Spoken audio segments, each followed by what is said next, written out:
Hi there, science fans. Today we're talking about safety in industries like oil and gas, chemicals, and food processing. These industries are super important, but can be dangerous if we're not careful. Safety has to be everyone's top priority. Imagine a giant oil rig or a factory full of chemicals. Picture a spark or a spill. Not good, right? We need rules and procedures to prevent accidents and keep everyone safe.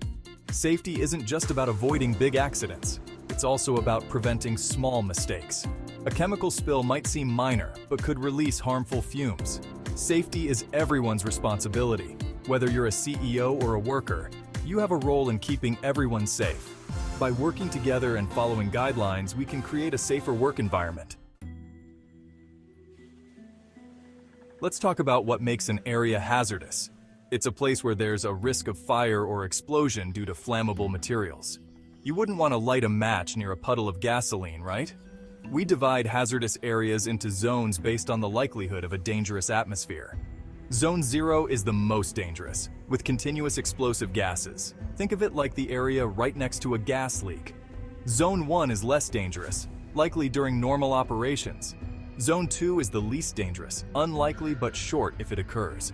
Understanding these zones helps us choose the right safety equipment and procedures. Gases and vapors are all around us, and many of them are completely harmless. But some can be extremely dangerous, especially in industrial settings. These invisible threats can cause fires, explosions, and even poison us without warning. To understand the risks, we group gases and vapors into classes based on how easily they ignite. Some gases, like methane and hydrogen, are extremely flammable and can ignite with just a tiny spark. Others, like propane and butane, require a bit more energy to ignite. We also classify gases based on their toxicity. Some gases, like carbon monoxide, are odorless and tasteless, but can be deadly in high concentrations. Dust might seem harmless, but it can be just as dangerous as gases and vapors in certain situations.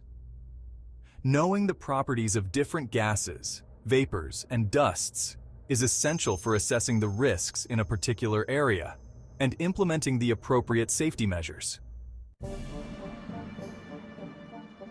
Section 4. Risk Assessment, Keeping People Safe. Think of a risk assessment like a safety checkup for a workplace. It's a careful examination of all the potential hazards that could cause harm to people, property, or the environment. Engineers and safety experts are like detectives, searching for anything that could go wrong. They look at the types of materials being used, the processes involved, and the equipment in place. The goal of a risk assessment is to identify hazards, evaluate the risks, and determine the best ways to control or eliminate those risks. This might involve using different materials, modifying processes, installing safety equipment, or providing training to workers. By constantly evaluating and improving safety measures, we can create a safer work environment for everyone. Section 5. Safety equipment, your last line of defense. Safety equipment is like a superhero's suit. It's designed to protect you from harm.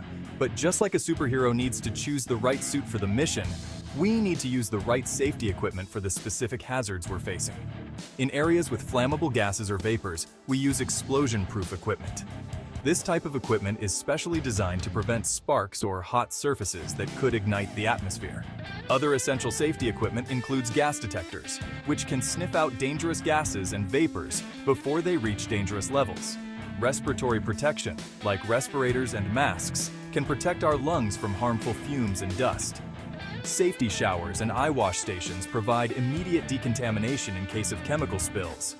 Always follow the manufacturer's instructions and make sure your equipment is in good working order. It could save your life. Section 6. Training and awareness. Knowledge is power. Even the best safety equipment in the world won't do any good if people don't know how to use it or don't understand the risks. That's why training and awareness are crucial for maintaining a safe work environment. Training should be comprehensive and cover all aspects of safety, from hazard identification to emergency procedures. Workers need to know how to use safety equipment properly, understand the risks associated with the materials they're handling, and be prepared to respond effectively in an emergency. Awareness goes beyond formal training. It's about creating a culture of safety where everyone is constantly thinking about potential hazards and taking steps to prevent accidents. This includes things like keeping work areas clean and organized, reporting potential hazards immediately, and looking out for each other's safety.